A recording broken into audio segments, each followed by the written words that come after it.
अबरी टक्कर रही यार पार के और जगह 4 गो सीट के औकात नहीं थे वो कहा था कि बही चो सीएम बनम हम बिहार के।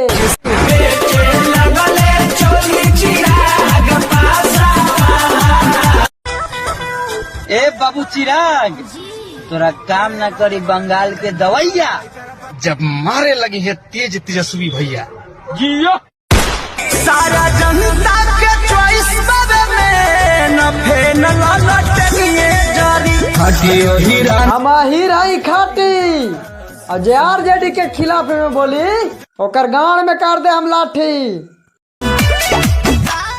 और यो भी रंगबाई कितना करे के कर लसन जब तक बीजेपी सरकार बा। अब बेटा मारत हालत खराब कर दे 2024 में तो आरजेडी सरकार बा।